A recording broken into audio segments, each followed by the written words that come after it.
Welcome back to Spill the Tea, Lou. Welcome back to a very sombre Teacup Castle after this afternoon's showing from Manchester United. We were not the only team that played this afternoon. Let me get you the scores from the 3 o'clock games. I know Leeds won 1-0 because I saw them. There was a number of questionable tackles in that game, which was very interesting. So Leeds 1-0. Sunderland lost to Ipswich 2-1, guys. I might not have got Man United correct, but I told you, Sunderland are on the way down now. So Ipswich beat Sunderland 2-1. Everton beat Crystal Palace 2-0. It looks like I'm going to be more accurate towards the bottom of the table than the top, essentially, this season. Because the teams that I have to go down were Crystal Palace and Sunderland. They've both lost. Hull obviously beat us, but that's because we're a bunch of morons. So yes, Hull were very good, but other games will be more difficult for them, let's be honest. We now, of course, do have Brentford versus Spurs. I've seen in the poll there, yous are voting away. I personally think that Spurs are going to win this. I don't think it'll be an easy game for them, but I do think Spurs are going to win personally. That is where I'm at with it. I'm giving it to Spurs. Let me see, sorry. There we are. Getting it all set up. So as it stands, you guys have 50% Brentford win, 20% draw, 30% Spurs win. I do think Brentford will most certainly give them a fight, but I think first game, all their new players feeling fancy, I think Spurs could win this one. I wouldn't be shocked though if it was a draw, if Brentford won. No matter what way this goes, I don't think it's going to be shocking. I think it's going to be entirely possible, all of the results.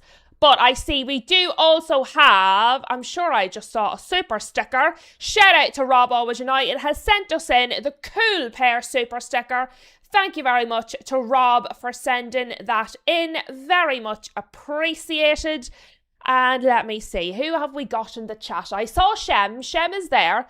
Palace in the house. Harold is here, voted Brentford. So we'll leave that until kickoff, guys. Which is right now, this minute. It has just kicked off. Just. So you are in the nick of time, Harold. So when I end the poll there, that will give us the final results for that, which we did have a few last minute votes there. So in the end, 55%, a majority for Brentford to win. But obviously, who the hell knows? Who the hell knows with the way things are going today? All boxed up in the house. Hello to all boxed up. Bede in the chat is only in the chat 2 minutes and is already rage baiting. Wonderful stuff. Palace is here as well. Tom in the house. Guess. Bonkers. I'm sure I saw Gaz earlier as well. Maybe I didn't. And I see you got Roz is in the house. I just keep repeating the mantra. It's only one game, over and over. Let me know if that works. We did also have Mohammed and Lucky in earlier on with the redirect earlier. Guess would like Brentford to win because she likes their crest. I do like their crest.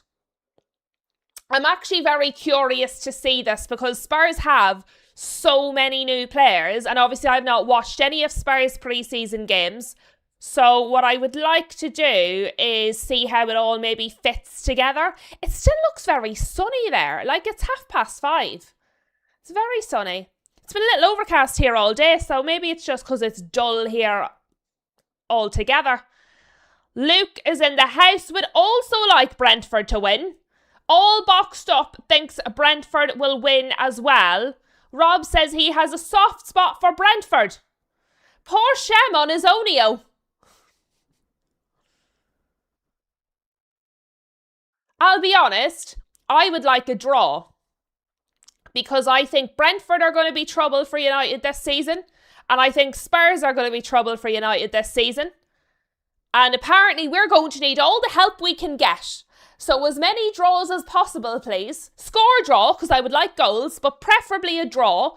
because 1 point isn't that much ahead of 0. 3 is a lot. So the more teams that draw, the better. That's where I'm at. Bede is saying Brentford 2-1. All Boxed Up has unboxed us. Shout out to All Boxed Up. We've a free kick here, by the way. Oh, Ginny Mac. It was headed behind by Robertson. It's so strange to see Robertson not in the Liverpool. But we're going to have a corner now. A corner.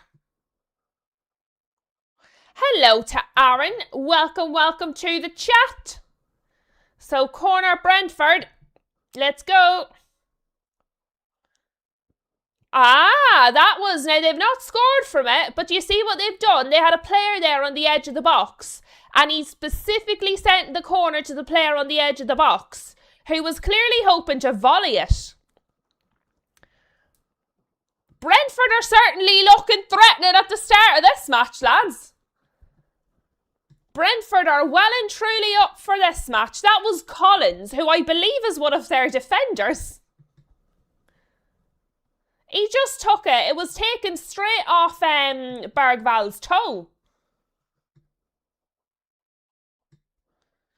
Daz has got 1 player from this match in the FPL. Let me see, who do I have? Who do I got? I don't think I have anyone in this match. I don't think I've got anybody from Brentford or Spurs on my team. No, well, I had bloody Pedro Porro, but sure, he's bloody well not going to be playing, is he? So I'm not... he'll end up getting auto-subbed for one of my bench because he's clearly not going to play any minutes. So other than him, nobody. I've got... a few for tomorrow is what I've got. Hello to Mama Flossie who has joined us.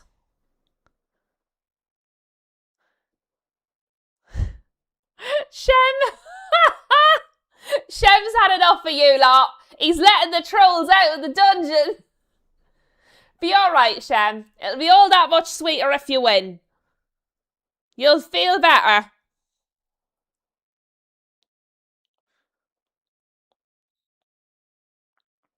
Brentford are absolutely up for it though. Like 100% up for it. Rob has Thiago. That could be a good shout, Rob. That could be a good one to have.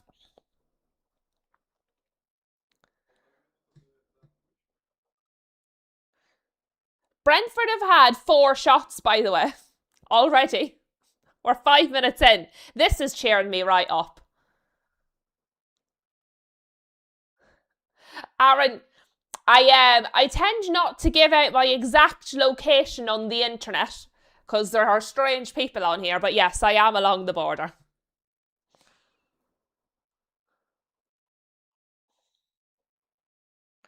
Daz has Senesi. Senesi's a good shout. Thiago could be a good shout the way Brentford have started off. You have Ayer. Interesting, Harold. You have Ayer. The thing is, if Spurs don't start well and fail to score, there's points. Boom. Do you know what I mean? Bonkers has Coyote, Tonali and Thiago. So Bonkers has a lot of this vested interest on both sides of this game. Gallagher was down there feeling his ankle. Porro on the bench there, along with all of the other injuries.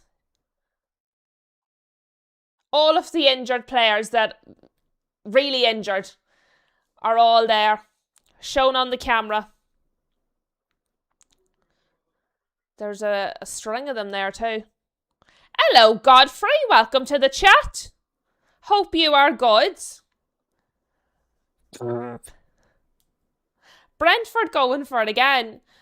Shem, not to stress you out, they're looking quite good here. Brentford, they're looking pretty okay.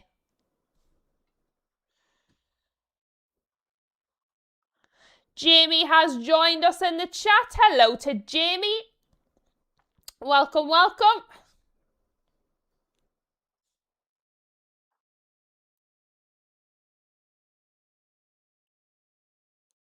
We're waiting for the corner. For another corner from Brentford.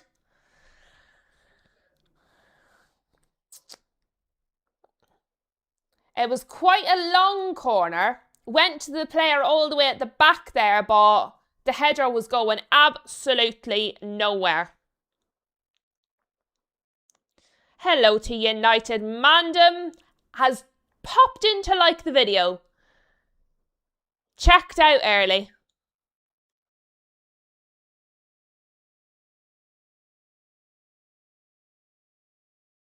Maguire and Mazraoui cost Godfrey. Godfrey, what you were thinking? Putting 2 United defenders in your FPL? I don't know. I think that one might be on you that you thought that was a good idea, if I'm honest. I think that might be your own fault.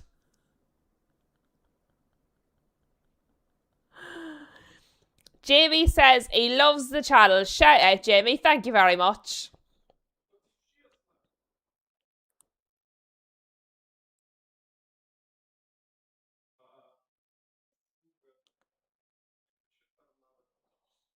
I mean, Brentford are just passing it around here.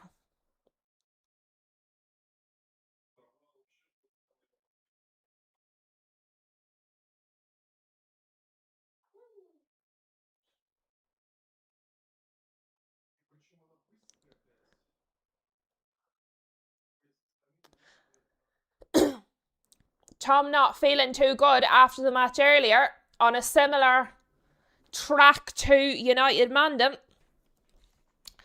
I'm not too pleased about it myself, lads. I'm not too pleased about it myself.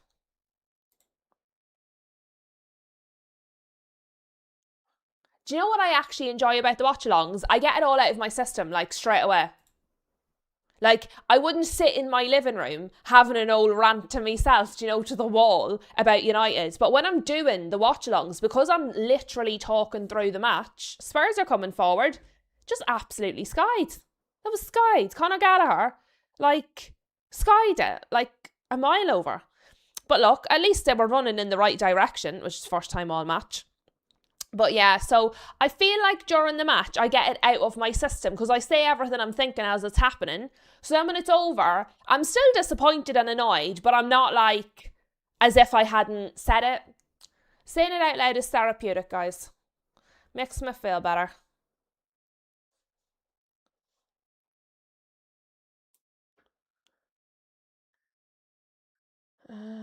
Harold had Maguire and Bruno. I had Bruno and I had Santos and I had Lawmans. But no, I didn't put any of our defenders in and I'm going to be reefing Bruno out of it as well. I'm going to put Zolas in. I don't know why I didn't just put him in to begin with, because I said when he came in, we covered him and I said he looked like he was going to be really, really good. And then he looked really good in the Community Shield. And then I was just lazy and I never changed it. I should have just put him in the first place. But I can just tell by Bruno the last 2 matches, he's already irritating me, so I'm just taking him out. Because if he's costing me FPL points on top of everything else, I'll absolutely lose the plot.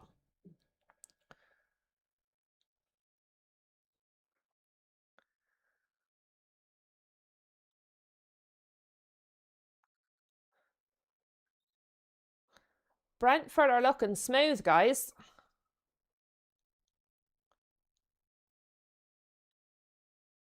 They're coming forward again.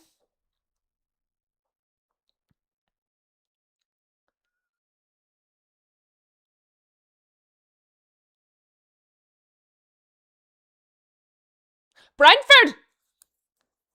It's a goal!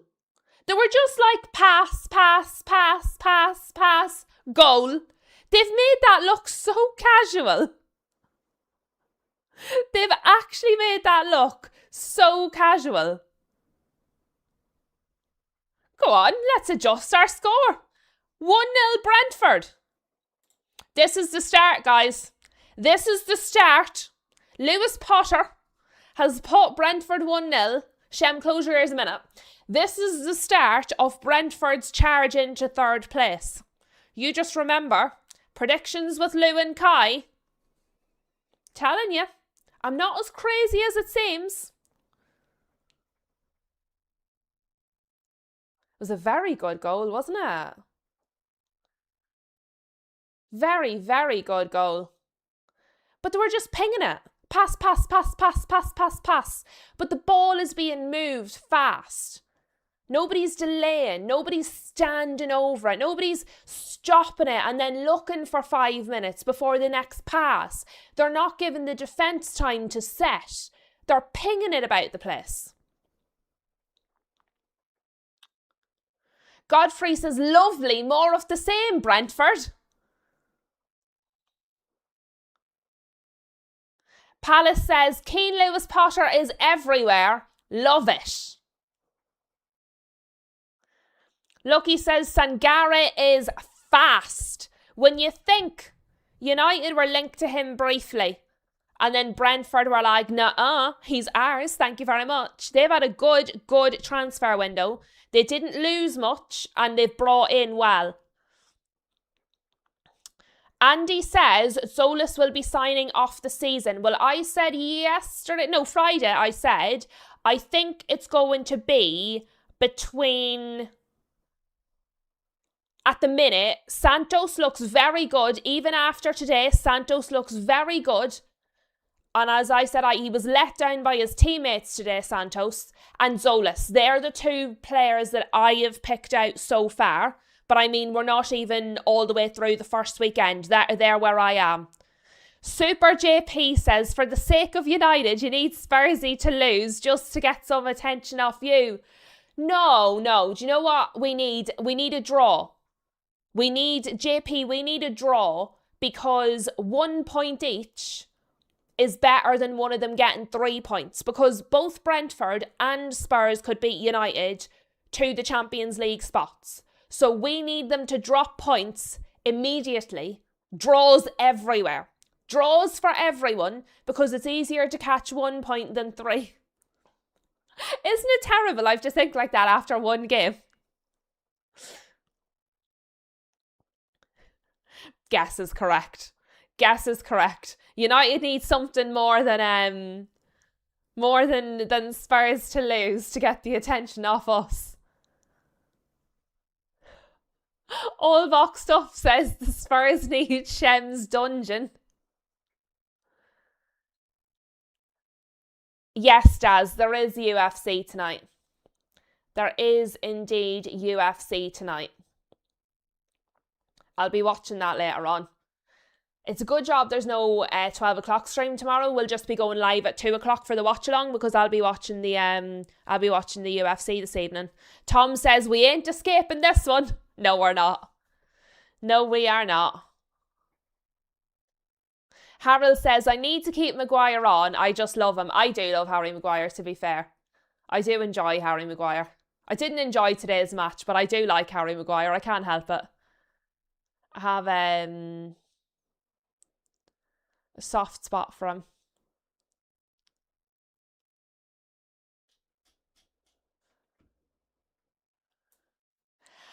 I don't know if it's as big as people make out. And to be fair, JP, like, 2 of their starting lineup were free. Like, Senesi was free. Robertson was free.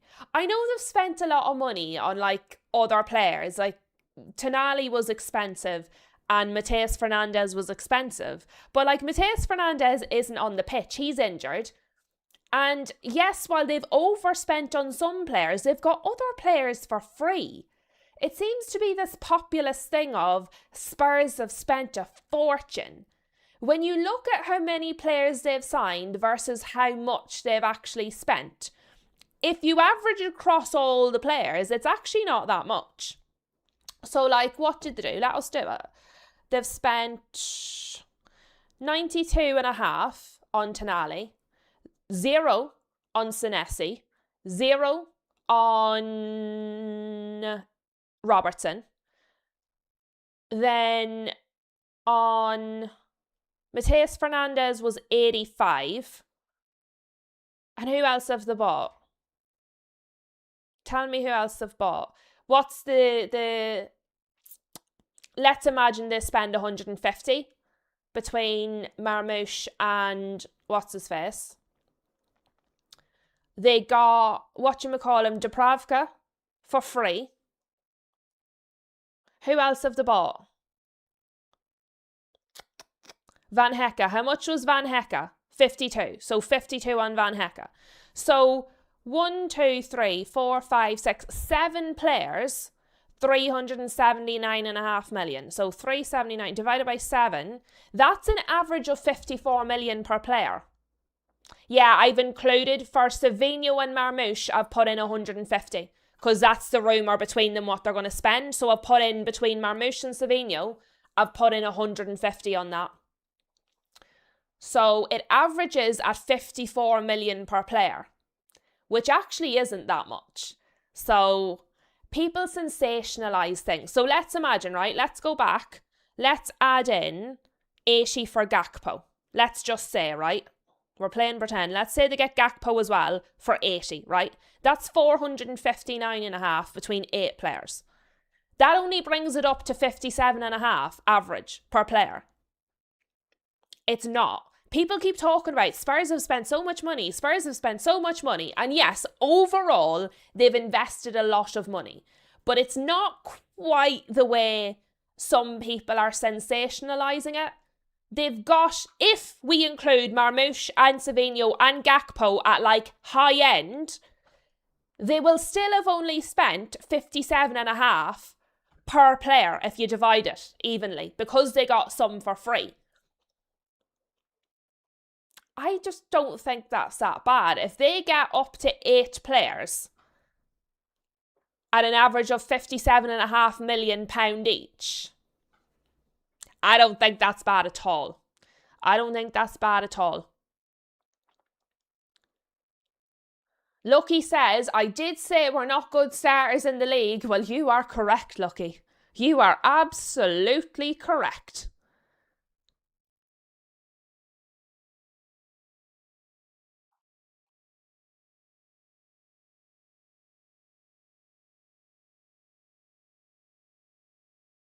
Tom says, in the heat of the moment, I shouted sell him today, but I don't know who you mean. Who is the him you were saying to sell?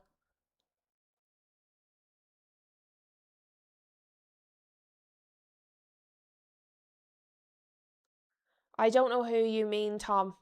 I'm trying to look at your comments, but I can't see who the him is that you were saying about selling. I know you said it was heat of the moment, but I want to know who it was.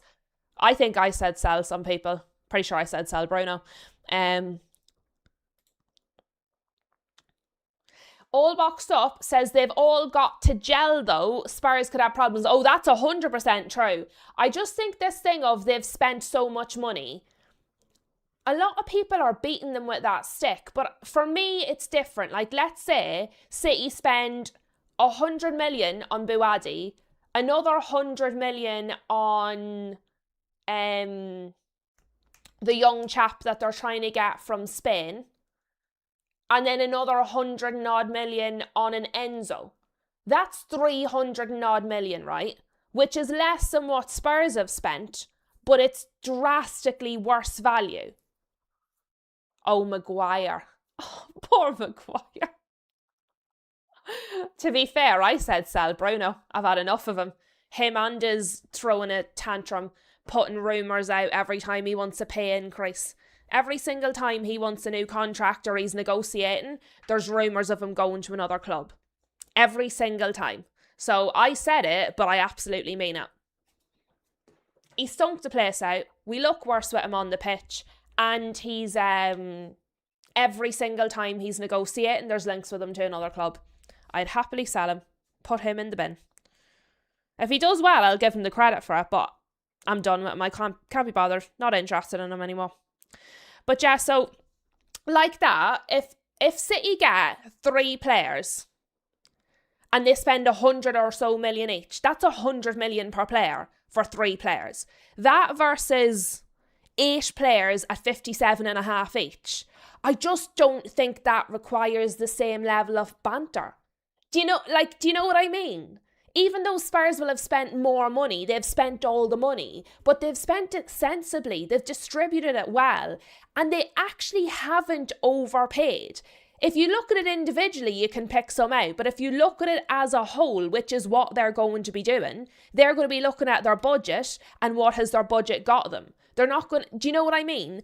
And if their budget gets them 8 players at 57.5 million each, yes, I agree, there could be issues with integration and stuff, but I don't think, for me, what City would have done would be drastically worse. City, I would take the mix, spending a fortune and badly, and not really in and again, Elliot Anderson 116, so it would be like 4 players, and they would have spent on average more than 100 million each on all of them.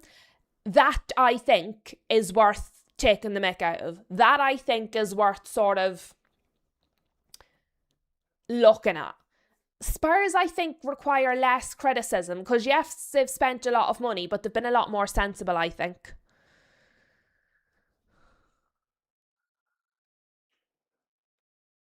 Huge says, I think it matters more because they did it in one window, like Liverpool get more stick than City.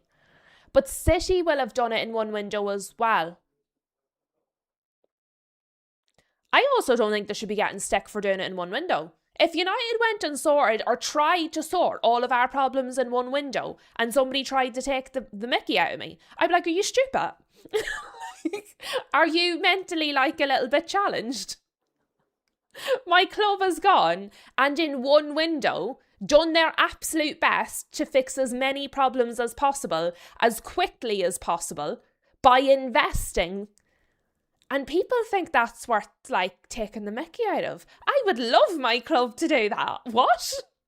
What do you mean you're criticising the club for strategically investing money, bringing 8 players in on an average of £57.5 million each, and trying to address as many problems as quickly as possible? I personally don't think that's something worth taking the mickey out of.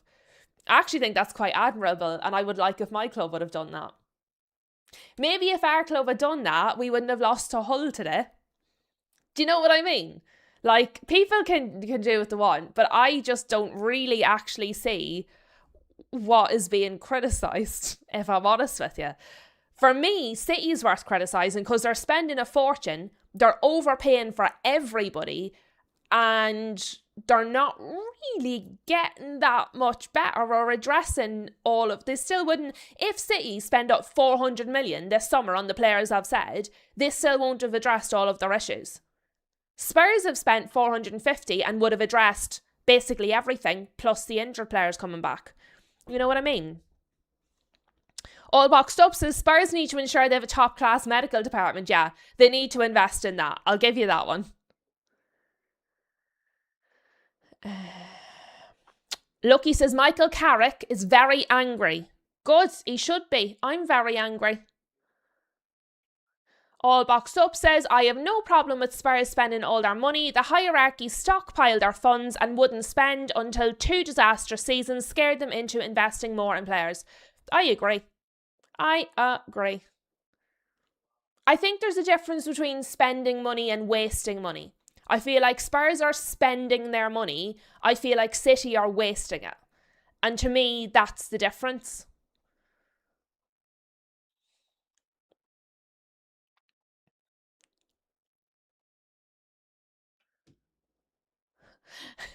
JP says, Chelsea, Liverpool and City all still to come. Let's hope one of them get clowned. Yeah, well, if City do, that would make me feel better. Liverpool as well, but specifically City. This Elliot Anderson thing, it's really ticked me off. Really ticked me off. So, yeah, if City just get demolished, it would make me feel better.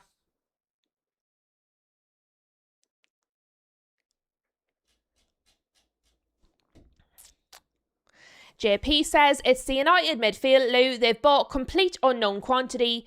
You just don't know what you're getting. I disagree.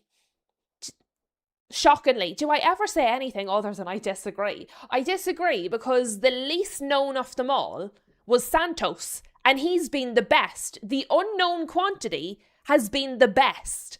Tielemans is the known quantity. Everybody telling me how sensational Tielemans was going to be, and he's not been very good at all.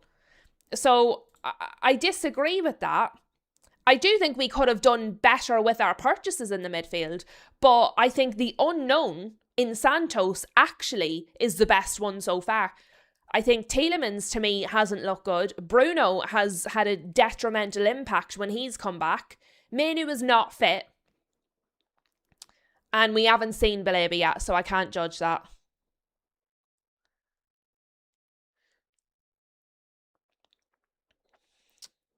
Huge says, both are overpaying a lot. I just think Spurs are a lot easier to improve, while City might be harder to improve. No, I disagree, Huge. I've just gone through it. If City are spending an average of 100 million, over 100 million per player, and Spurs are spending an average of 57.5 per player, it's nearly half. If Spurs are spending nearly half per player, I don't think personally you can say, well, they're both overspending, even though Spurs are spending half. I just don't think that's true, personally. If you think they're overspending, that's your opinion. I just don't think you can look at one club spending over 100 million per player and one club spending 57.5 on average per player and say that they're both doing the same thing. I do agree Spurs is probably easier to improve. That much I do agree with, but I think Spurs have overpaid for some individual players, but I think when you look at how they've spent their budget as a whole, which is what they'll be doing, they'll be looking at the window as a whole, I don't think they have, if I'm honest.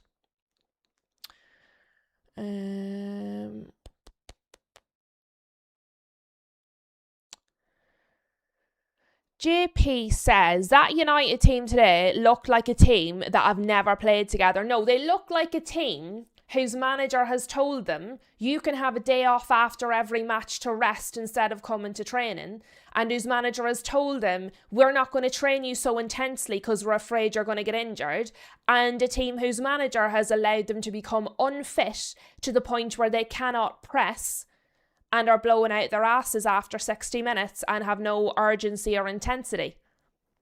That's what they look like. They look like a team whose manager has let them away with murder, and now they've lost all fitness that they'd built previously.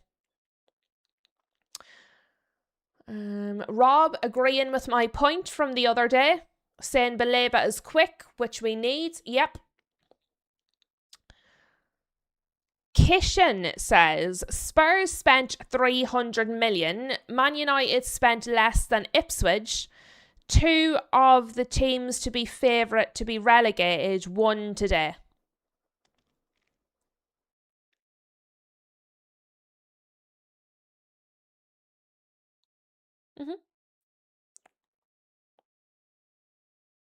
Lucky says, we will correct the defence and the press. I don't know. This was one of the concerns I had, was that we were really lacking fitness. We were allowing the players to become unfit. Brentford, after coming forward again there, Kinski's had to knock it away with his foot.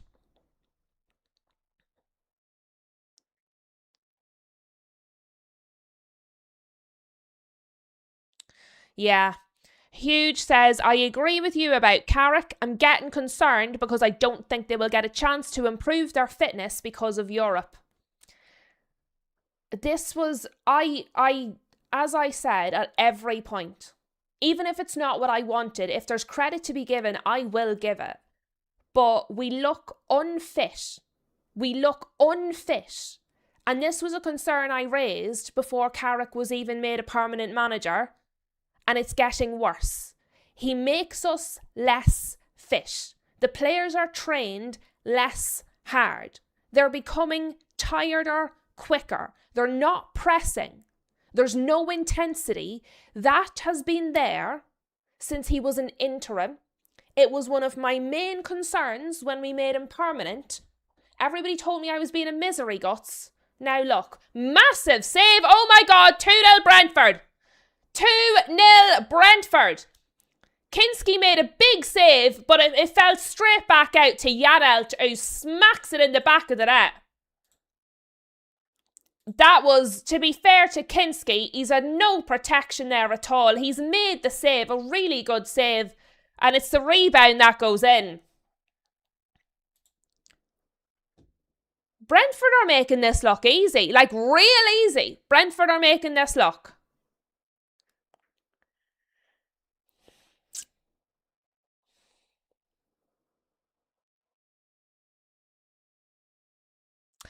All Boxed Up says Brentford are on their way to going top by the end of the match. Well, if they keep scoring all these goals...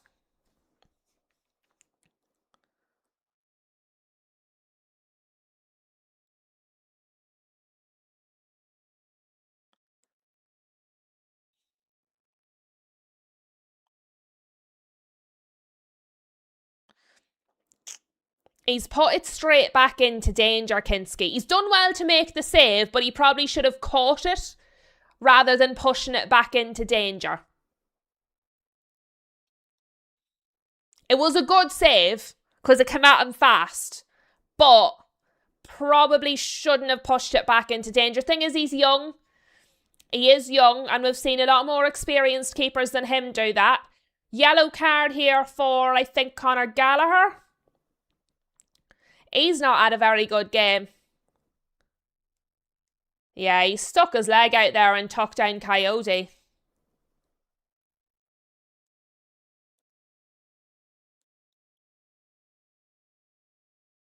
Palace says Jensen is really good. Lucky says, Lou, Brentford is showing all these teams how to play fast. All Boxed Up says he likes Kinski.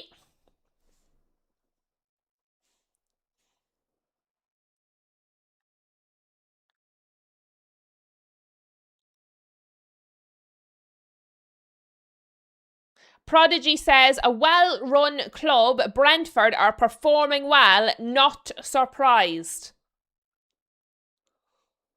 All Boxed Up, celebrating James Trafford.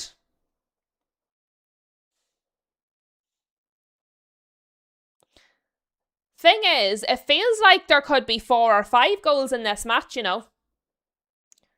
It feels like there's more goals to come.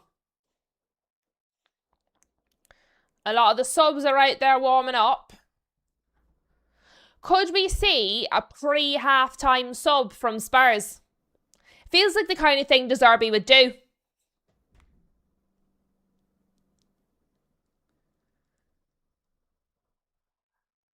Harold says, I like the way Brentford is fast attacking.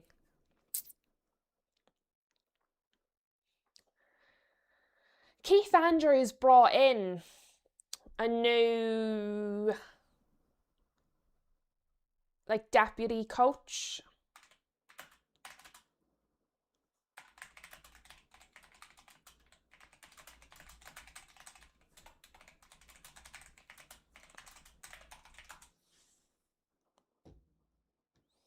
Yes, Damien Duff. Keith Andrews brought in Damien Duff this summer as his assistant manager. So Brentford is now managed by Keith Andrews with Damien Duff as the assistant manager.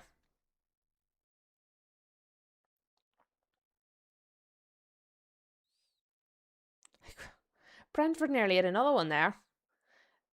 I mean, to be fair, Van Hecke got his head in the way. Well done. Flossie says, like check. Please ask yourself, have you smashed the like button? And if you haven't, please do so. If you're new, by the way, guys, please subscribe. If you're watching, you're not sure, Teacup Castle, is it crazy? Do I want to be here? Please do subscribe. We would love to have you with us.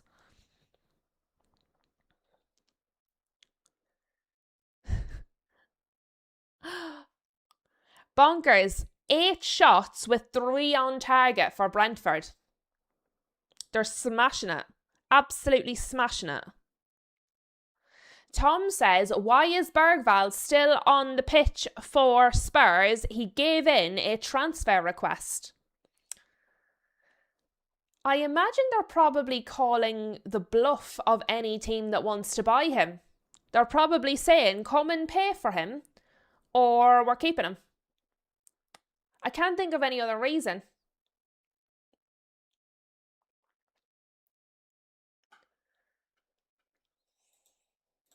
Shem, though, is saying, sell Bergvall now. He's useless.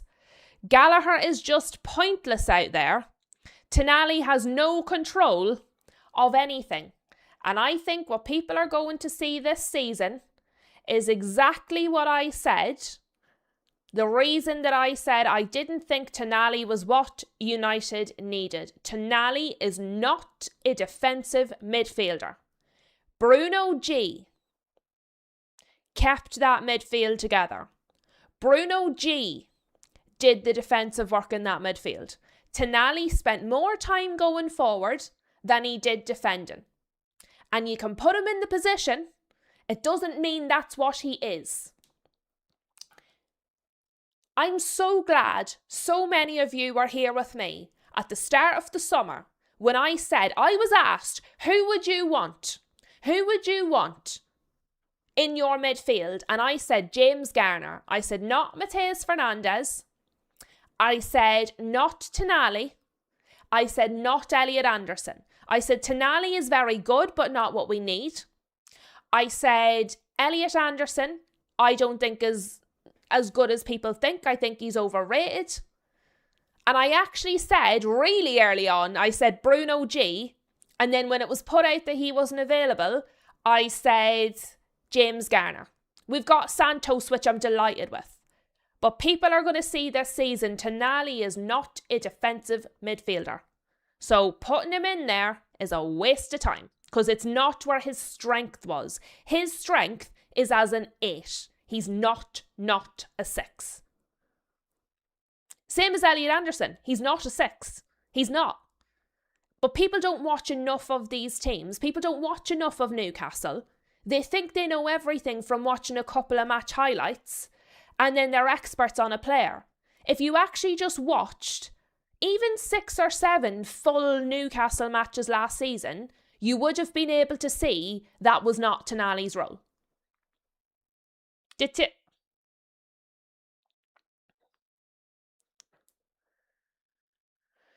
All Boxed Up says, just thought if Brentford do happen to go top at the end of the game, guess who goes to bottom? Is it us? Or no, sure it has to be Spurs then based on goal difference, I assume. Surely it's Spurs by goal difference. No? Yeah, Prodigy. You do. You have to be defensively minded to play the defensive midfield role. And if you want to talk about a player, you have to actually watch the player.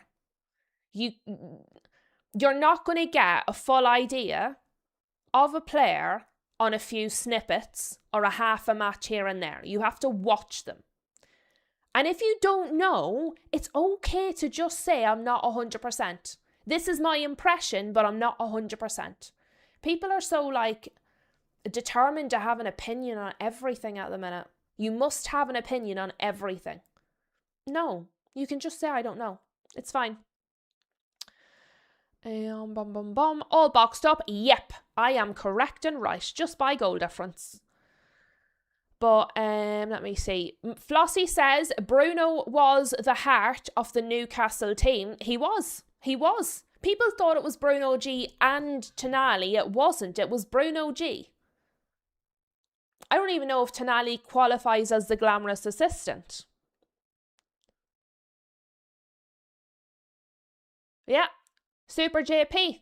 Bruno G was the man in that side. 100%. Brentford here, of all the possession, not only do they have all the goals and all the attacking, they've got all the possession as well. Me saying Brentford was going to finish in a Champions League spot, it's not looking quite so crazy now, is it, people? You wait till I see that Kai fella laughing at me. I told him. And he didn't listen to me.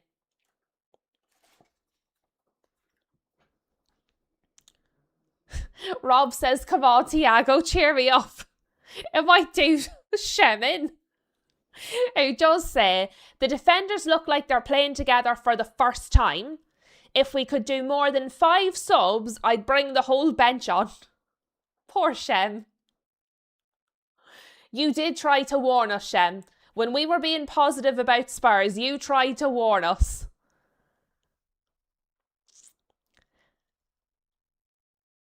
Harold says, I need to specifically follow a player over several games to know how they really are.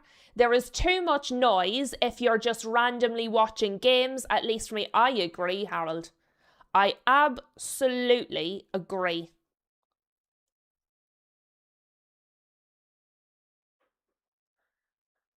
That's why I watched so many games last season, because I figured if I'm going to be doing this channel and I'm going to be... Oh, there's Damien. Damien and Keith are having a good old chat in there. You can see the heads bobbing as they're chatting to each other. Oh, Irish people are so expressive when we talk. We're real like facial expressions, hand movements. I have to laugh at the two of them. But yeah, no, I would agree with you, Harold. But that's why I watched so many matches last season, because I knew if I was going to be doing the channel and I'm going to be expressing all these opinions, I want them to be informed opinions based on having actually watched the things I'm talking about, not highlights and snippets here and there where it's easy to take them out of context. Brentford, oh my God, they're just passing rings round Spurs here. Like rings. They're just like pass, pass, pass, pass, pass, pass, pass. In the box, headed down. Yeah, that came to nothing. That was poor. Great ball into the box. Not great by their... Well, it wasn't Tiago, so I don't know who it was. Don't know who that is. 23. Must be one of their wingers, maybe. Looks like maybe it was Shada, actually.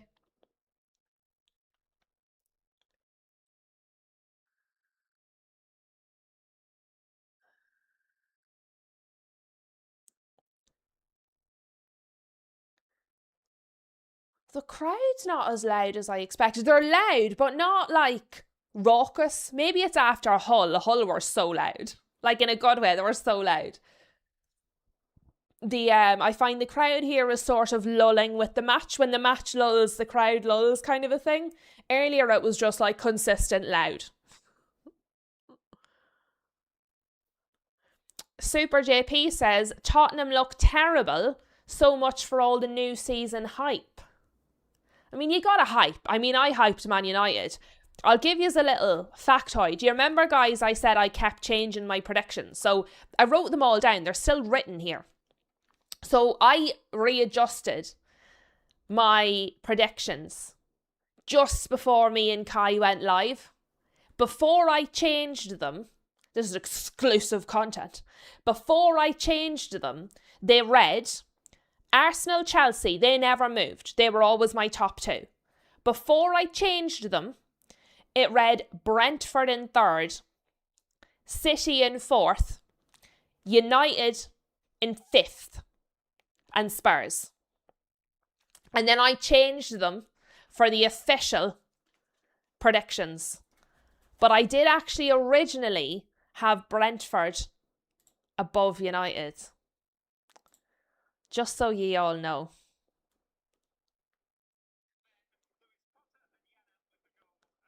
We have hit the half time, guys. Let me pause the timer. Pause. And let me just make them be quiet while we do half time. Shem says, Brentford training session over for a hydration break. I'll be honest, I know Spurs have not been good. Brentford have. I still think Spurs look better than United did. You at least look fit. I mean, you look incapable, but you look fit.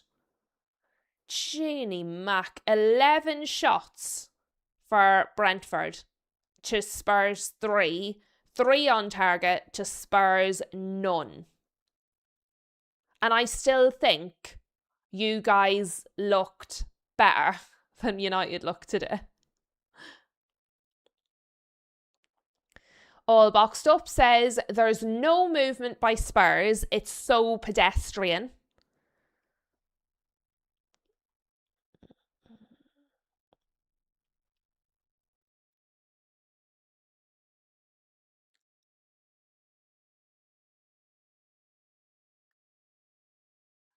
All Boxed Up says the saviour De Zerbi isn't looking too hot at the minute. Hopefully he's tied to a chair for a few matches. Otherwise, if it still goes wrong, he will dart out of the door and not come back. To be fair, it's well known that De Zerbi's style takes a little bit of time to fully come across. It's also been observed by almost everybody that they've brought in a large amount of signings. They've been 17th. They've brought in De Zerbi, who takes a while to get his ideas across, and they've bought 7 players, more or less. It's going to take time for that to integrate. So, yes, they look terrible. Brentford are massively outclassing them, but I don't think we can actually be shocked. When everybody says it's going to take time, the players have to settle, the players have to integrate, there's loads of new people, and this manager's specific style takes ages to get across. And then it doesn't come across in the first match. I think it's a bit silly to say, oh my God, I can't believe it. How can you not believe it when it's exactly what everybody's been saying? Like Ryan there, the Mr. Arsenal podcast, that's just factually untrue. So the Mr. Arsenal podcast has said he's had all summer to be fair, no excuses. But that's a lie. Like, that's just a flat out lie. That's not even like a bad take. That's a factual lie. He's not had all summer. He's not had all of these players. They haven't been in training all summer. There was a World Cup. They hadn't signed all these players. He didn't have all summer with all these players. Like, that's a factual lie. So let's not just tell random lies about people. How about if we're going to have a conversation, it's an actual conversation instead of just random stuff that pops in our head? Let me see. Shem says, Gallagher looked gassed after 20 minutes. Bergval's price is going down every minute. And this is after the Spursy said Bergval is staying. Yeah. If you were trying to call anybody's bluff in terms of selling him, that might have backfired slightly. He's looked terrible. He's looked really, really bad. That for sure. He's looked dreadful. Conor Gallagher has also looked dreadful. I actually thought after you signed him last season, he was all right. But in this match, he has been terrible. Almost from kickoff. You've given him more time than I did. You said after 20 minutes. I thought he looked quite terrible, almost from the very beginning, if I'm honest with you.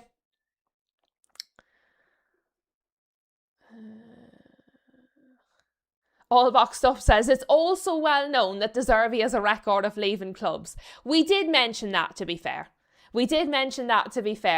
When we were doing our predictions on Thursday, we said that we were making the predictions, but they do depend on whether De Zerbi actually sees out the season. That is a bit of it.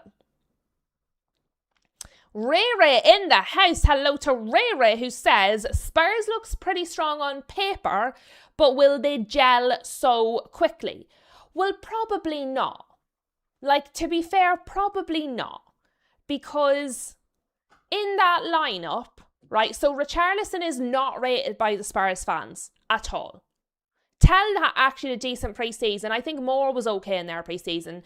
Gallagher gets so many mixed reviews. Tonali's new. Bergvall was on his way out the door. Robertson's new. Senesi is new. Van Hecke is new. Archie Gray is a decent wee player, but he's only young. And does anybody actually think Kinski should be a first-team goalkeeper? So, like, out of those, they've got 1, 2, 3, 4 new players. 1 that was nearly sold. And 3 of questionable ability. So no, I don't think they are just going to settle in quickly. No. I think if Spurs are going to get something going, they're probably going to need until international break, the first one, I would say, before the cogs start to catch, I think. Bede says, Conor Gallagher is overrated and flashes to deceive. He's just a workhorse. I don't think he's overrated because I don't think he's rated. I think to be overrated, you have to be rated. Do you know what I mean? Like, I haven't seen anybody say Conor Gallagher is really good. Anywhere. The best I've seen people say is decent. And most people, even at the time he was signed, were like, what are they doing? That's a bad idea. So I don't think he's overrated because I don't think he's rated, if that makes sense. Tonali, on the other hand, as JP says, I do think is overrated. As I've said many, many times, I think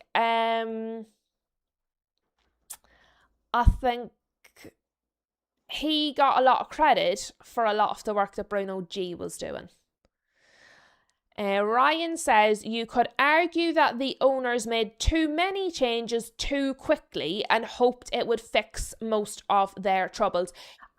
You can say that, and people have said that. All Boxed Up has said something similar. I personally am not going to criticise an ownership for spending money. I'm absolutely not going to criticise an ownership for spending money. I'm certainly not going to criticise an ownership or a board for bringing in players where they were needed. If they hadn't brought in enough players, they'd be criticised for not doing enough. They'd be criticised for not spending. They'd be criticised for not trying to fix things. When they do spend, they're criticised for spending too much too quickly. Like, this was an opportunity. They're not in Europe. And this is the first year of the squad cost ratio. So the rules at the minute for Spurs are a little loose. They're not going to have this perfect storm to spend a rake of money again. It's the way it's fallen for them. So I'm personally not going to criticise them for spending money and trying to fix it. We have to be aware that it will take time to bed in and settle, but I'm not going to criticise them for it. Personally, I think they've done the right thing. They've tried to do the right thing. They've done certainly what a lot of United fans have been asking for our ownership to do. So I'm not going to... You're damned if you do and you're damned if you don't. Do you know what I mean?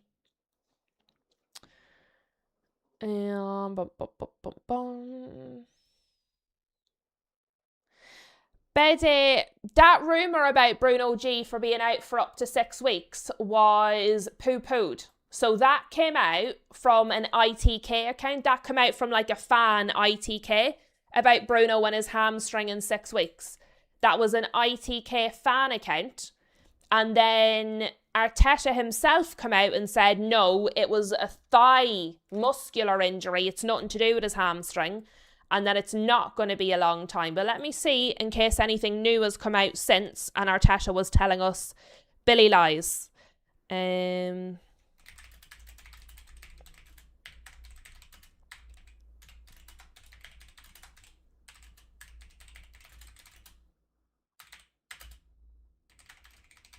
I'm just going to search for up-to-date news on that.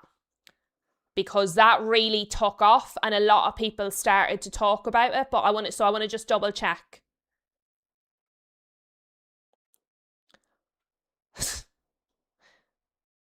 Reporters like Luke Edwards initially suggested a multi-week layoff. Mikel Arteta dismissed that. Oh dear. Yeah, I think that's not true. I think that's not true. I saw it start with an ITK. I did not realise that Luke Edwards was the journalist that picked it up.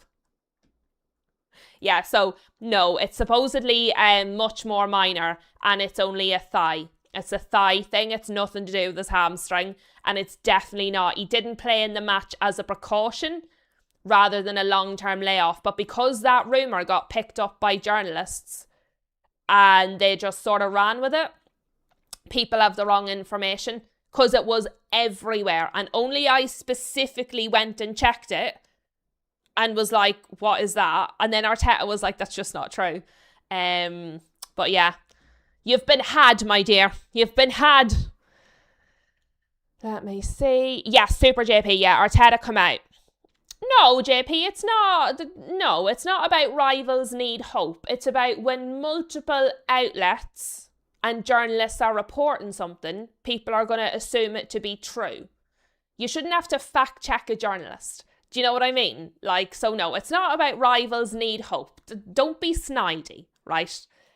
It was reported by multiple journalists, and rival fans are not going to watch Mikel Arteta's press conferences. Do you watch Man United's press conferences? Do you watch Liverpool's press conferences? Man City press conferences? No. So if a journalist reports something and you don't watch our press conferences, you're quite rightly going to assume it's true. So no, it's not rivals needing to hope. It's rivals thinking they can believe when a journalist says something. So let's not be snidey. But yes, Flossie, you would think the journalists would have fact-checked. But when I see one of those journalists was Luke Edwards, I'm a little bit less surprised that he didn't fact-check it. And see, once it's picked up, that's it. It just goes. It runs. Tom says he doesn't even watch the United press conferences. Either do I now since Carrick has come in, if I'm honest. I watched all of Ruben Amorim's. I don't watch Michael Carrick's, if I'm honest.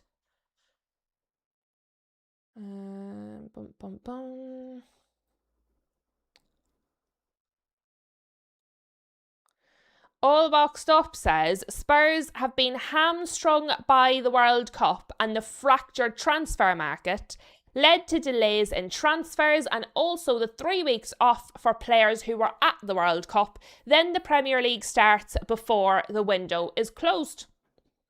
I agree with Kai on that one. I do not understand why the transfer window stays open after the season starts. I just don't think it should be allowed. I think it's silliness. Bede, I actually find Craig Hope to be an interesting one. So when you had Eddie Howe, I quite rated Craig Hope. By the way, it looks like Mateus Fernandes is coming onto the pitch for Spurs. He looks to be getting himself ready to come on at half time there. But yeah, for Craig Hope, I would have really set a lot of store by him right up until Eddie Howe left.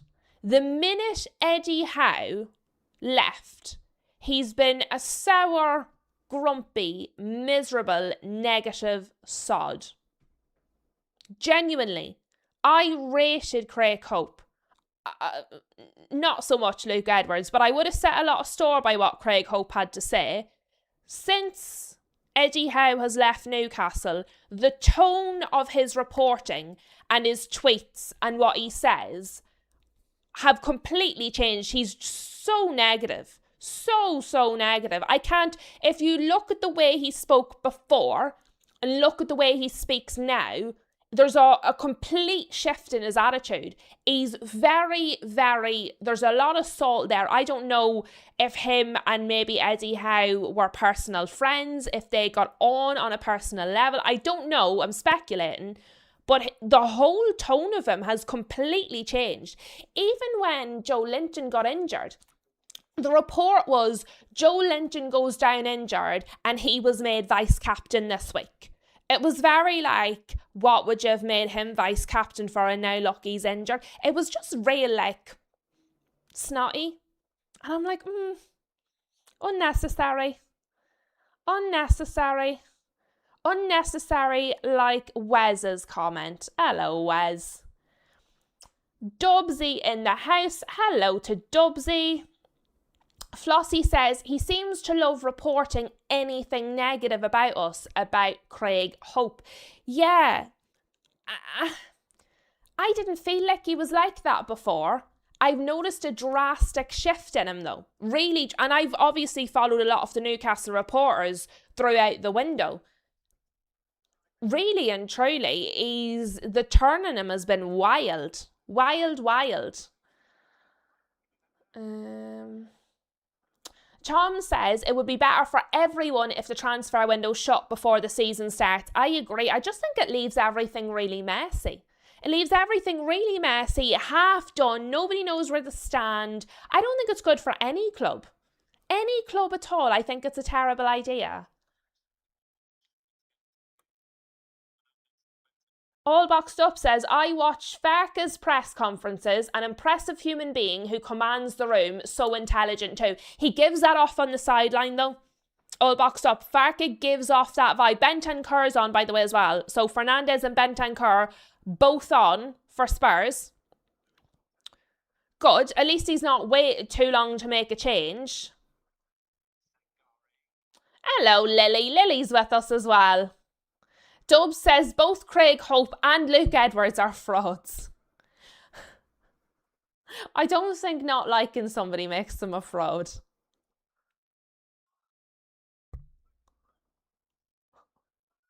I might not rate his reporting at the minute, but like, he's a real journalist. Might not be very good, but he is a real journalist. Super JP says, agreed, it only benefits clubs like City and Chelsea who can spend if they have a bad start. I'll be honest, I don't even think it benefits them, because look at them. They are currently in disarray. Their teams are not settled. Their budgets are not settled. It's unclear. Look at Manchester City. Look at Manchester City's current squad. Because they've thought, well, we still got time left in the window. They've left themselves short for opening the season. I actually think they think it benefits them, and the reality is it doesn't. I reckon. Because I think it's lured them into a false sense of security, thinking that they have more time than they actually do to get things sorted, and as a result, they've actually got nothing sorted. Collins and Senesi, they're just absolutely clattering each other. They would give the WWE a run for their money there, Senesi and Collins. It's the first match I've seen this carrying on, and to be fair, every other match, I've not seen a whole lot of that carrying on. This is the first match I've seen much of it. Just silliness, like, get over it, lads.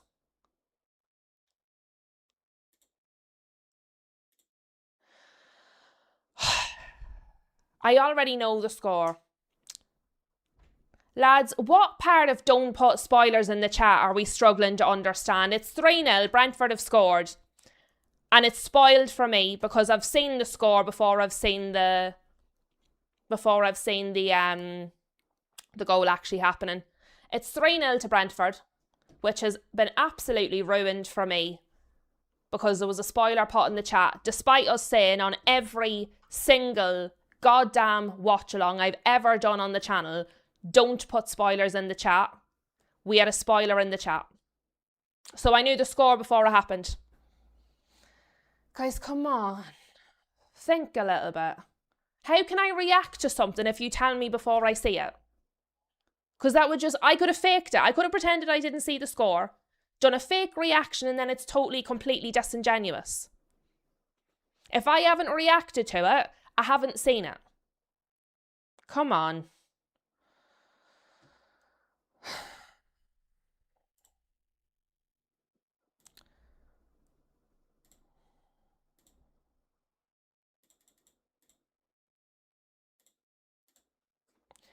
Three 0 to Brentford.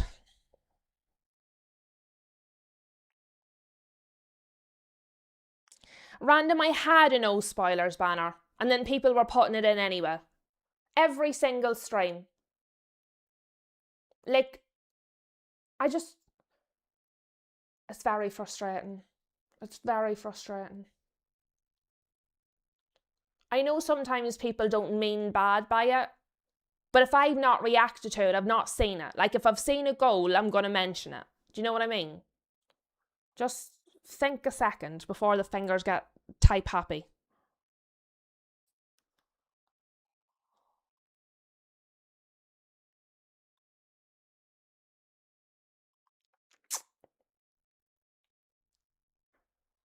I think the only people more disappointed than me are the Spurs fans.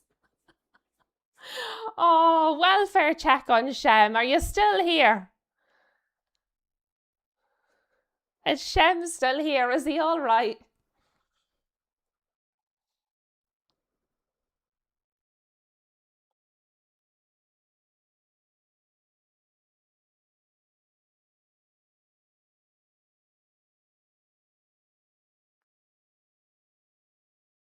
Early in the second half too for Brentford. So, like, it was the same for Man United. You come back out after half time and the other team scores, like, it just puts you. It was the same. Arsenal scored early against Coventry in their second half as well. When the opposition scores an early goal in the second half and you're already facing an uphill battle.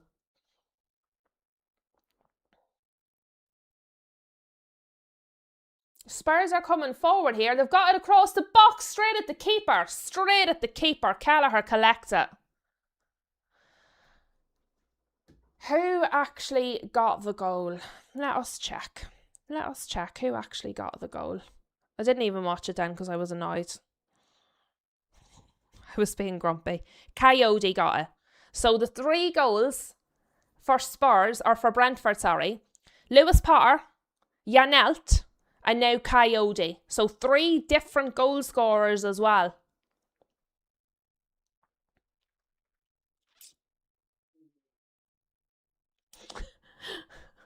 Rob told Shem to come out from behind the sofa. You might have to shout it at him. You might have to shout it at him, Rob. I don't think he's going to hear you from out here.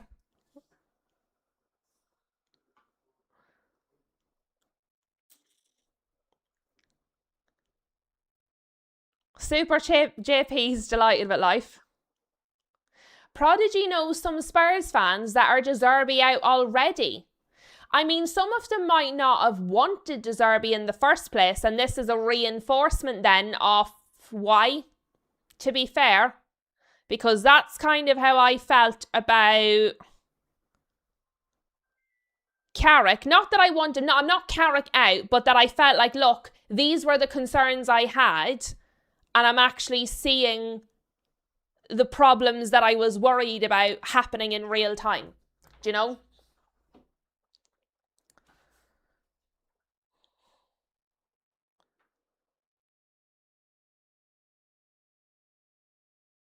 There's calls for a handball. Is it a penalty? No. Michael Oliver says no. They were all calling for a penalty there for a handball. Oh, it is a penalty. It is a penalty, lads. Handball against Van Hecke.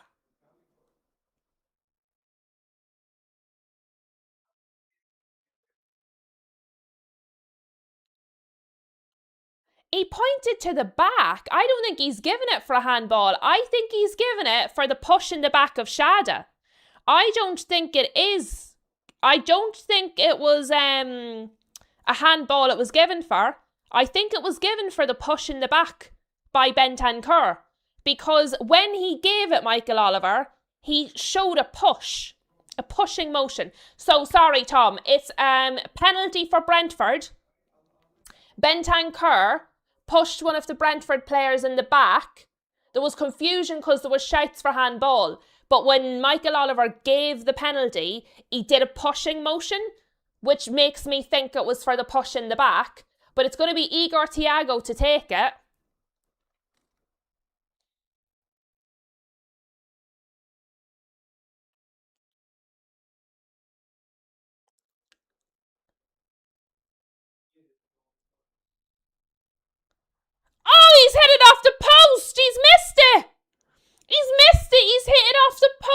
Thiago. He's just too far wide. Oh, dearie me. If they weren't 3-0 up, that would be disastrous. No, JP. No trolling. Come on, be nice to Arshem.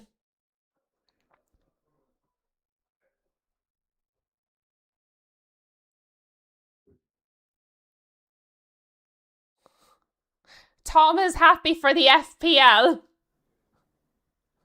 Rob disgusted because he is Igor Thiago and he wanted the goal. Yeah, dearie me. Dearie me. Thiago misses a penalty. That's probably going to lose him some points. Kinski doesn't get points because it wasn't a save.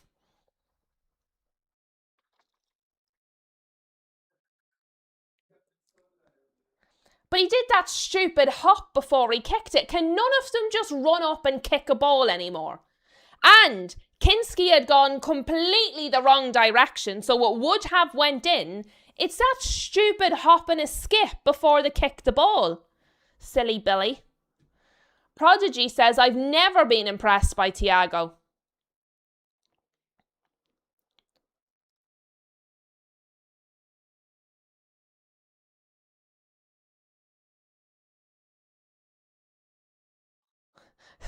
Tom just happy for the FPL. Meanwhile, Rob's disgusted.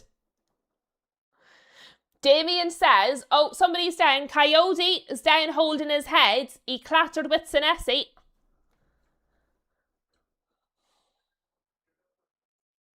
He's getting up. He's all right. They did just have a little bit of a bang of the heads. De Zerbi looks like furious. He's not screaming. Do you know the part of anger where you're not shouting and screaming anymore? You're just silently seething. That's what he looks like. Roberto De Zerbi just looks silently seething. He's past it. He's past it. He's over it. He was just looking at his bench like, what am I supposed to do with this? What am I supposed to do with any of this lot?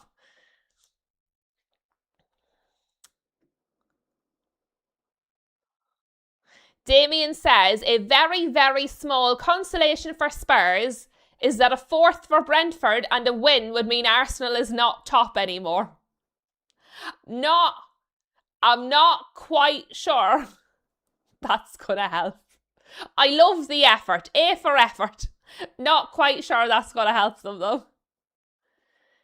Yeah, -1 for Thiago for missing the penalty. Coyote's on 7 points as bonkers. He was a great shout to put in. I haven't looked at mine.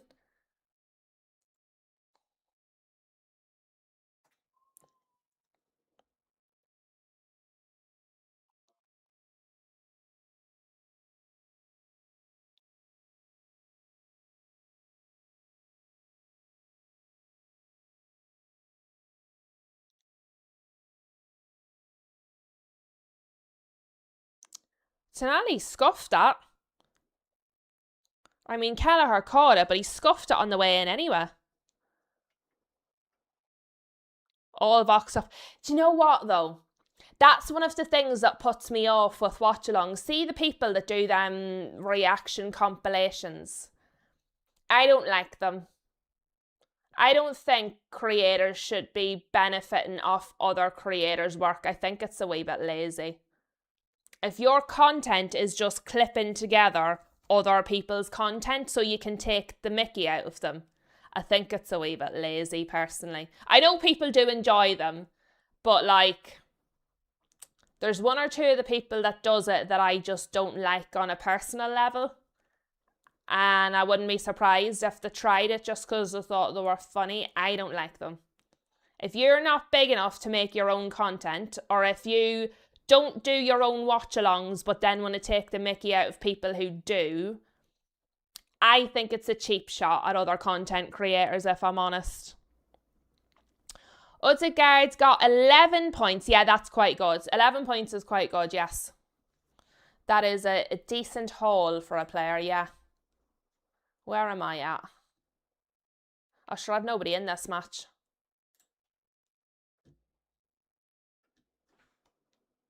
I had Kelleher on my bench and I played Lawmans because I thought United are playing Hull and Spurs and Brentford are playing Spurs. So I thought it was more likely for Lawmans to get a clean sheet. Silly me. Yes, all boxed up. Anybody whose footage appears should be paid, but they're not. It's like I could go home I could after this stream sit and just clip up a load of other content creators, put it on my channel, and then I get the views and I get the payments of somebody else's work. I think it's a cheap shot from other content creators when if they don't do their own watch-alongs, they shouldn't be clipping up other people doing watch-alongs. If you don't have the courage or confidence to do a watch-along yourself, and then to clip up other content creators that do and take the mickey out of them, it's a really cheap shot. Really cheap shot. And you're benefiting off the back of other people's hard work. Like, no harm. A watch-along is a minimum 2 hours. You're sitting here for 2 hours talking, chatting, talking about the match, carrying the conversation, and then somebody clips up about 30 seconds to take the mickey out of you and then benefit off your content. I just think it's a really cheap shot.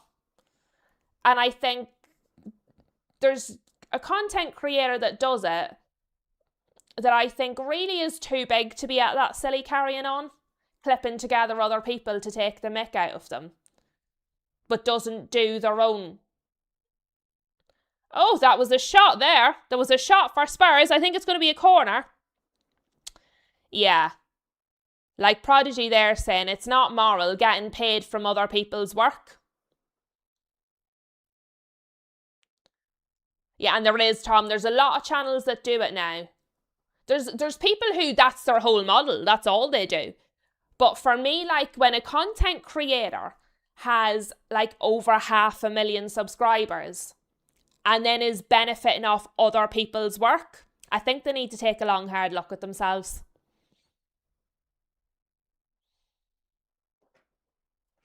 They don't grow the channels at all, Luke. Not a single bit. Luke says on the flip side, they grow the channels. No, they don't. Not even a little bit. Not even a little bit. They bring unnecessary trolls. They bring unnecessary people, and they're getting financial benefit, right? If I have a channel that has 1,000 people, right, which is massive for me. If somebody with 500,000 followers clips me up and they get however many views on it, they are getting financial benefit from my work. I do not get anything from that other than trolls in my comments trying to take the piss out of me. There's no benefit to me whatsoever.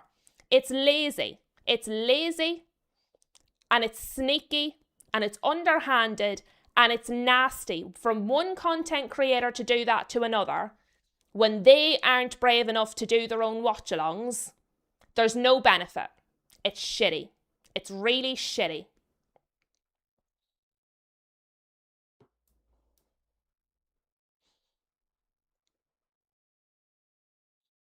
Oh, they don't credit the content, guess.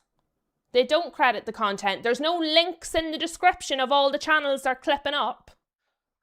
It's just laughing at people. They clip up people, play the clip on their platform, laugh at the person in the clip. Like, they're online shaming people. And then we wonder why people have problems with their mental health. Well, when other creators are clipping them up with the specific intention of making fun of them, to benefit financially off making fun of them, I just think it's nasty, actually.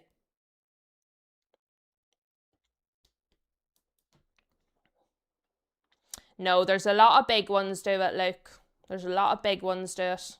Too many. It shouldn't be allowed.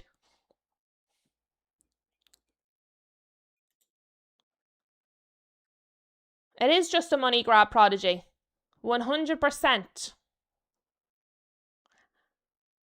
Yeah, and it does. artificial growth, if that's what you're relying on. It's not for me. I know some people find it amusing and it's, you know, a bit of fun. But I think if you actually look at what it is, you're clipping up somebody else's work to make fun of them and then financially benefit from it. Just not for me.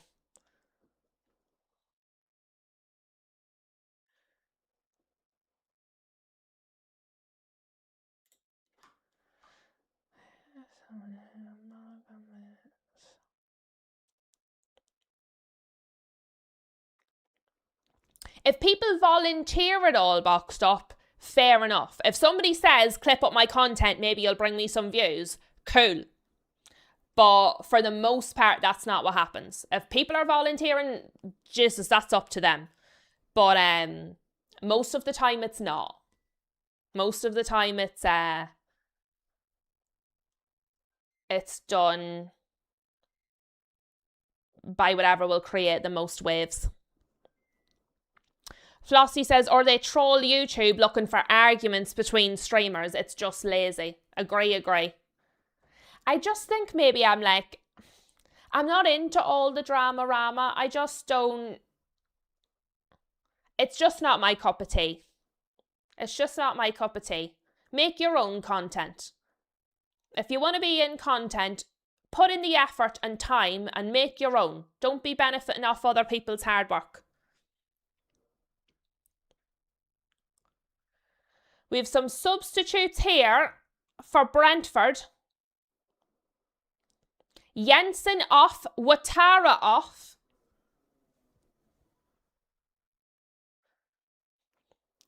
Anthony is on and Yarmolic is on.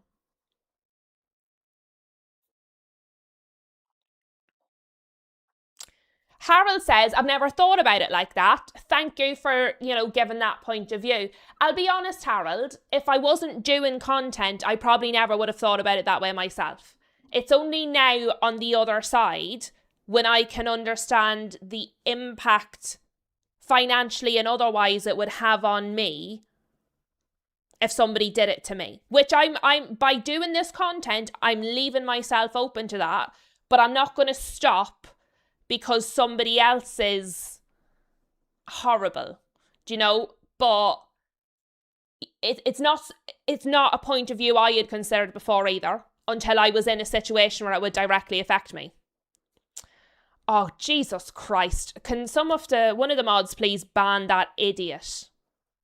What a moron. Imagine being so embarrassing.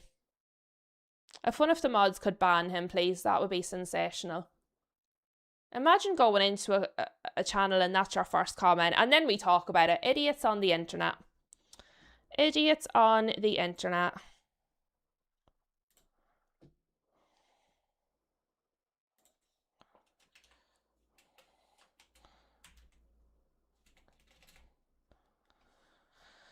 Oh dear. We're just talking about idiots on the internet and in comes one. You say idiot, he arrives. There he is. Brentford are on the attack here again, by the way. Kinski has caught it. But, absolute madness. Mads.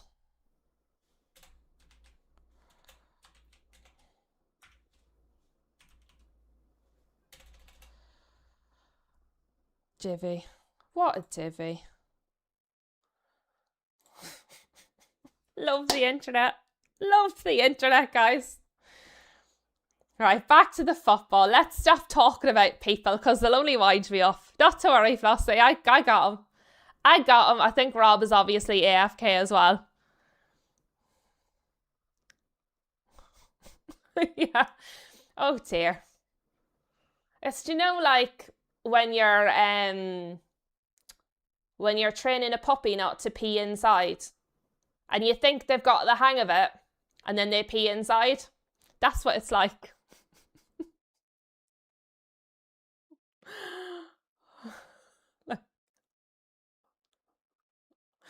Look, there's always going to be people. See, on the internet, and that's what I mean, when you're on the internet, when I do this, I open myself up to that. I mean, they're never going to be kept around, but I'm aware it's part of it. What I think is shitty is other content creators should know better. That's what I think the difference is. Roberto De Zerbi is not coping. Bless him, he's not coping. He looks raging. He's doing, do you see this? I do this. See when I'm like fuming and I can't comprehend your stupidity, I'm like this. And I can see Roberto De Zerbi, he's like rubbing his face. He's raging. He's mad. He's really mad. All boxed up says, still trying to house train me. I feel like cats just know a little more naturally. You put the litter in the tray. Once you keep the litter clean, the cats are grand. No bother to them. Yeah, exactly, Lucky. You just have to ignore people like that. You are correct. To be fair to Kinski, he hasn't just fallen apart. I know obviously he's conceded 3 goals, but he's not like just fallen apart like a shell of himself. He's still making saves. He's still involved. He's still trying to command his box. He's not completely just lost it.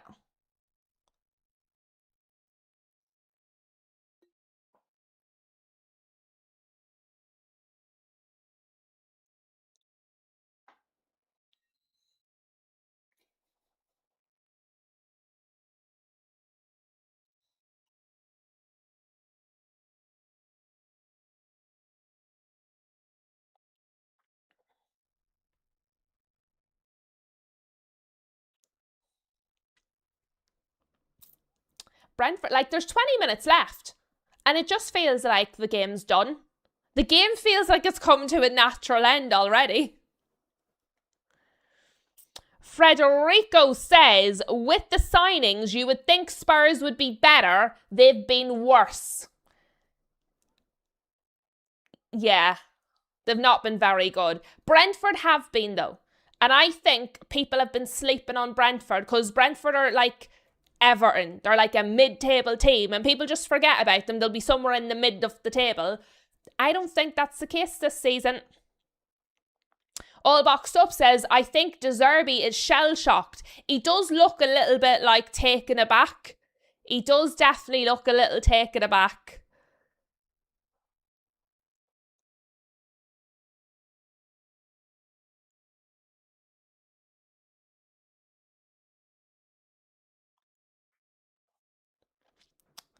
Spurs just don't really... Oh dear, that was a bad challenge. No, referee says it was fine.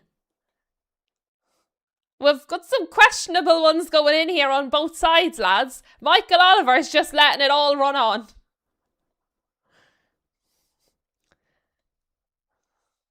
Fair enough. Happy days, let it run. And when it's for both sides, you don't mind so much.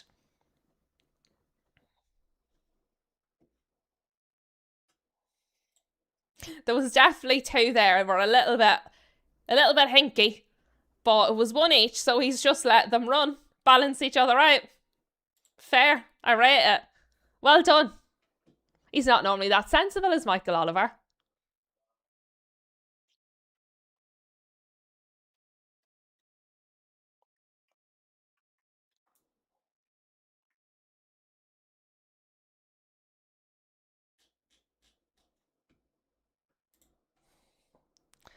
I saw someone earlier saying they're having a curry for dinner. I think it might have been Bonkers, so now I'm having curry for dinner. Bonkers said it, and I was like, oh, Chinese on a Saturday? Yes, please. It's all your fault. All your fault.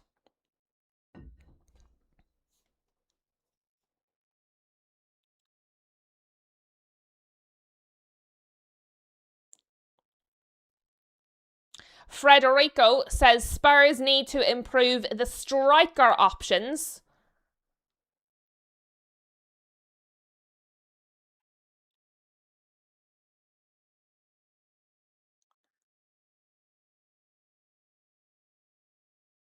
Sorry.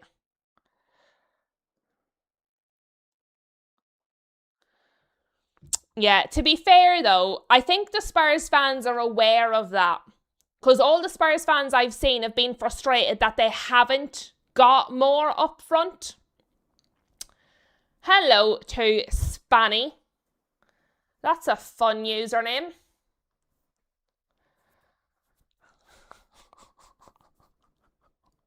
Oh, they're all crawling in now, aren't they? Ray Ray says, Brentford are decent. They're not top tier. This is a De Zerbi fail by any measure. He should be doing better. Could be gone in a month. First manager sacking. What about Carrick? Well, when I was asked on Footy Judge Mo last week, I said Carrick. I think De Zerbi's more likely to walk than be sacked. But I do think Brentford are doing very well.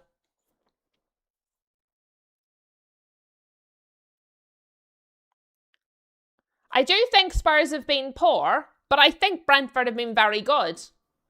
They're about to make another couple of subs there. Like, they're taking players off to rest them for their next match now. Do you know what I mean? Brentford, 3-0 up against Spurs, 15 minutes to go, and they're making multiple subs to rest their players for their next match. So Sangare and Coyote are off. And you've got Damsgaard and Hickey on.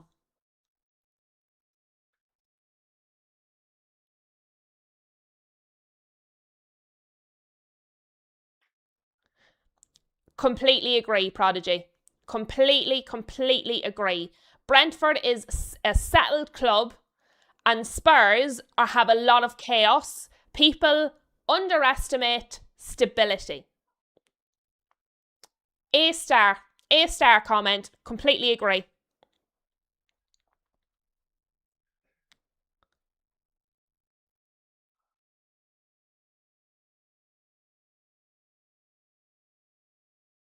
Spurs owners have been unstable. I know what you mean, but the way it reads is quite funny.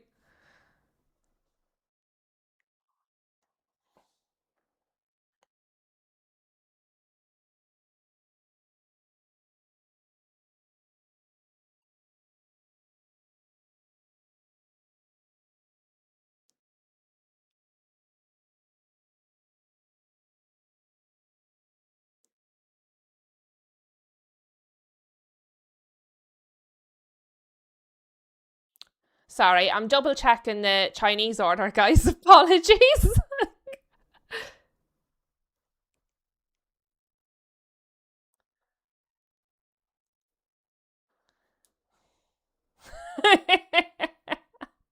Laughing at all box stuff there.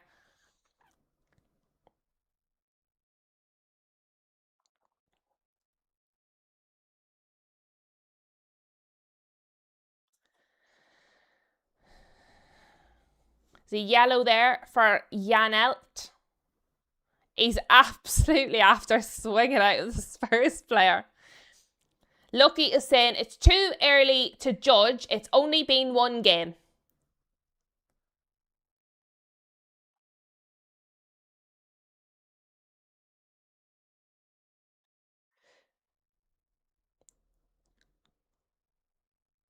We foul there by Hickey. It was sort of accidental, though. We just overrun it a little bit. Tom's going to get a Chinese as well.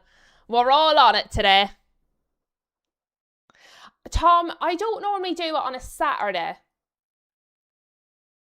I don't mind cooking, but it depends. Kind of a Friday normally. I like a wee takeaway on a Friday. But it'll be nice this evening because after this we'll go and eat and then later on I'll watch the UFC. Be good.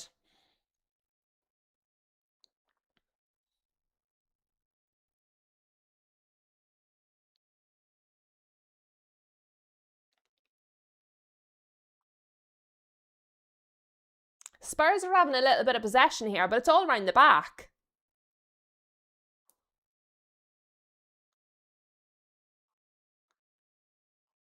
I think, though, naturally as the players get used to each other, that is going to improve. Just naturally, the more they play together, the more it's going to be cohesive because they'll get used to each other's rhythms and patterns and, they'll develop that sense for what their teammate's going to do before they do it.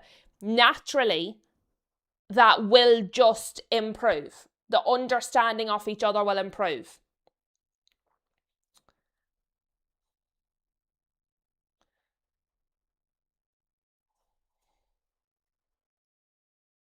Bede says, apparently you're still in talks with Nico G. The player seems keen. Maresca says he can go. I think he would be a great signing. I think if Newcastle get Nico G, really good work.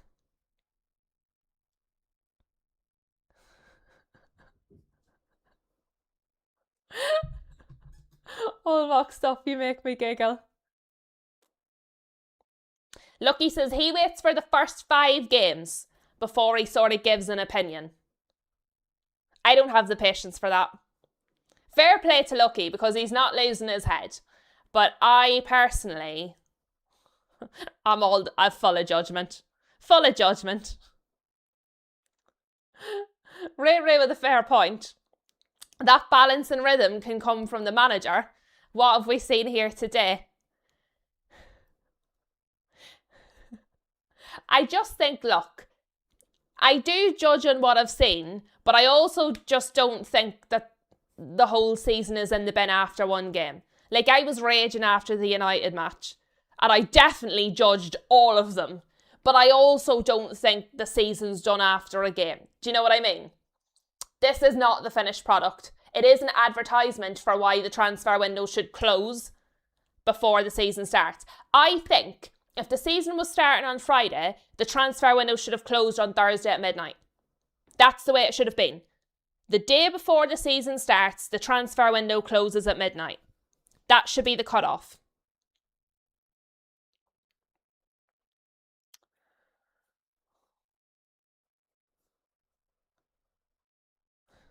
All boxed up says they're 19th at the minute in play.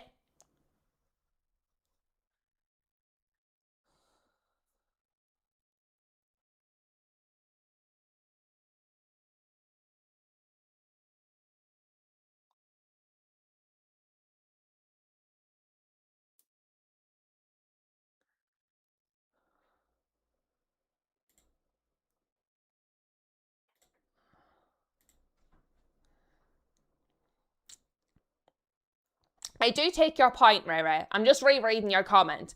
I do take your point that, look, it does all come from the manager.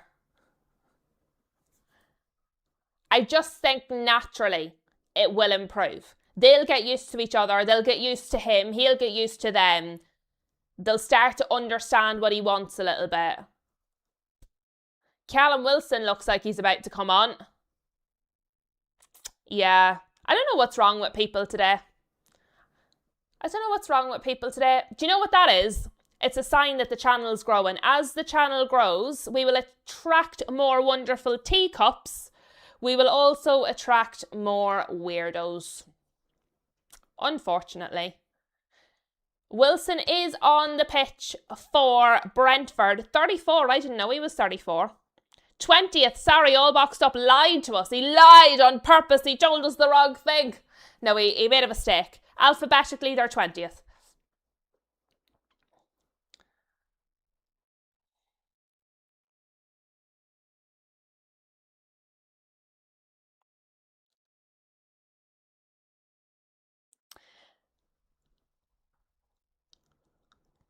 Oh, guess you're here. You've missed all of the trolls.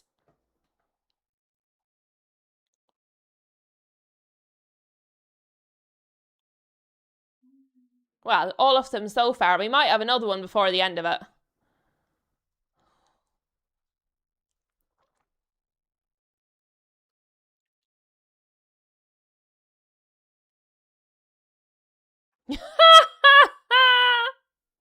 You're either a teacup or a mug. I like that. That's really good. I like that. Well done. Good job.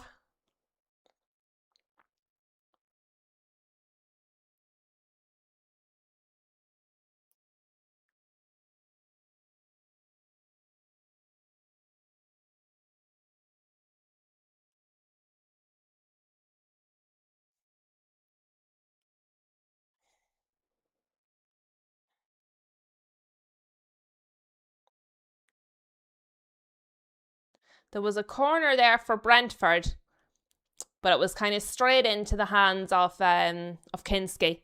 The goals. for Brentford, Rose, have been Lewis Potter, Janelt, and Coyote, and then Igor Thiago missed a penalty. It could have been 4. Maddison has got the armband. Archie Gray is coming off. He's being substituted. Do you know what to do? If we're going to have more and more trolls, which is good, the channel's growing, that's a happy thing. We want more subscribers, we don't want more idiots. So what I think we'll do, just to make sure they're not falling through the gaps, let's do this. There we go. We need reinforcements in the spanner department. Palace is off to watch the German Super Cup. Enjoy, Palace. I hope it's more fruitful than watching Man United. And more enjoyable. I do hope it's more enjoyable.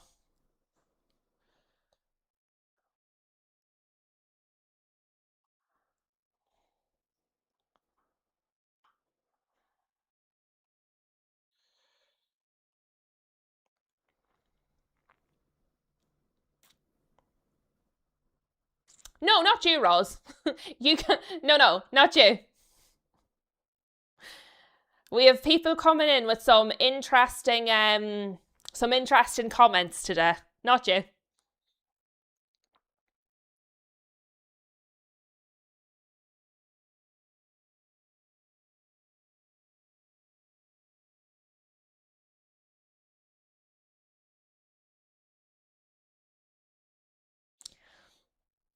Spurs are trying to come forward here.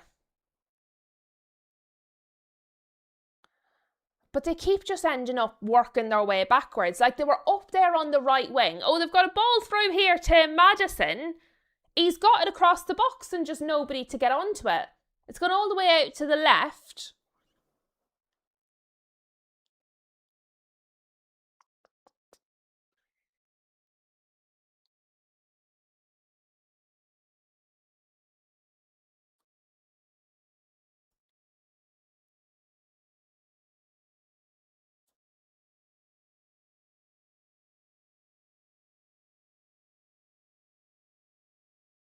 Sesko couldn't start today, Bede. He's just, that's his first minutes after quite a long injury. He was out for months.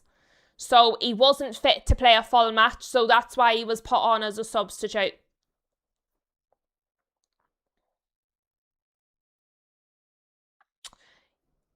Yes, Ron, I am a Man United supporter, but as Tom says, it's for all of the clubs. A little bit more grown-up conversation instead of like trolling and rage baiting, like just an actual football conversation where people can come to talk about football instead of acting like children.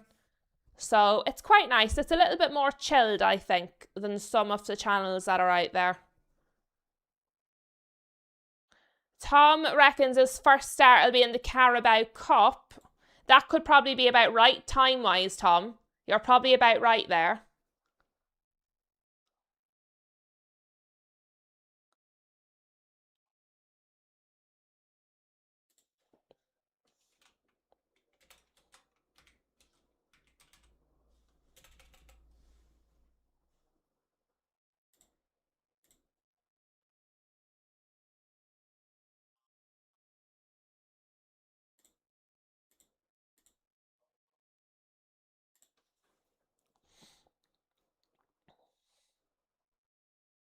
Yeah, see, about 70 minutes. Do you remember I said that to you? It felt like the game reached a bit of a natural end at around the 70th minute. It was 3-0 up, the game was done, Spurs weren't offering a huge amount, Brentford started doing their substitutes, taking the foot off the pedal a little bit. Since about the 70th minute, the game has just really started to peter out. Like, Brentford have had attacks, Spurs have had attacks, but I feel like the game lost a sort of level of intensity, which is natural given the scoreline. But to think, like, we're 89 minutes here, so we're nearly at the end. There shouldn't be too much extra time. There'd be no reason to have much extra time. But, yeah, it just... The game, I feel like, ended 20 minutes ago.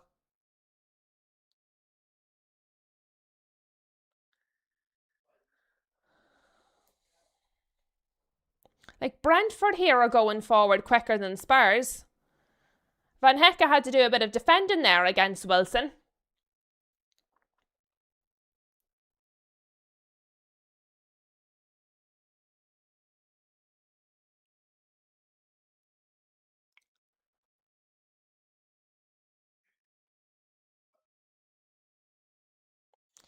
I'm sure they do exist, Tom.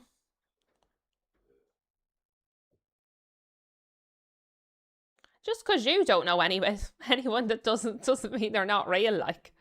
It's a bit insulting. I'm sure Brentford are very aware of their real fans that are there cheering them on. They spend their money the same as everybody else.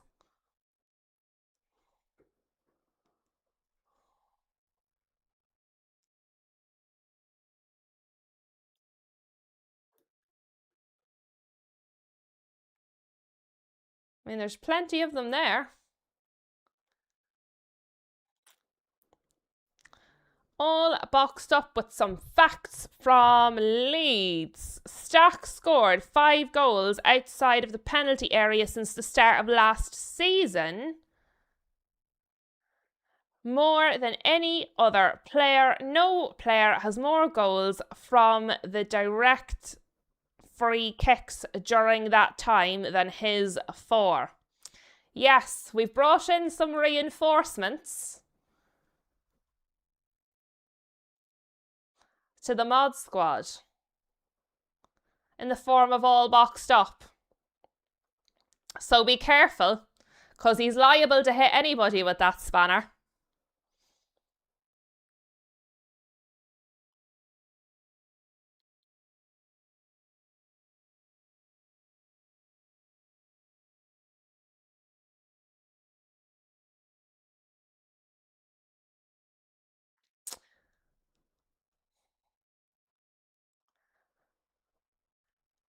Kinski had to be sharp off his line there. Come out and punch it away. Yeah, I thought that might be a good move. All boxed up. Massively regular contributor to the channel. Always in the chat. Always interacting. Always friendly and welcoming.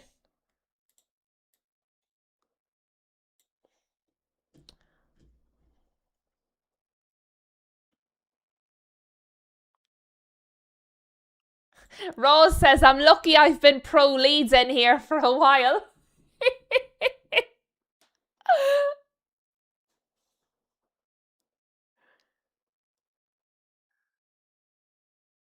I trust all box stuff to use his spanner responsibly.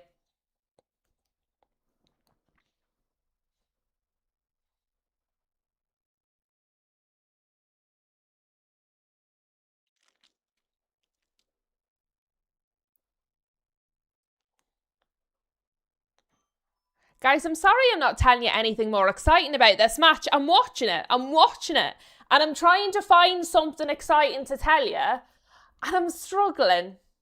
Ha ha! Thank you very kindly. Big up to you. You have more than earned that, so you have. You've absolutely more than earned that all boxed up, so thank you very much. Always here. Ever reliable in the madhouse that is Teacup Castle.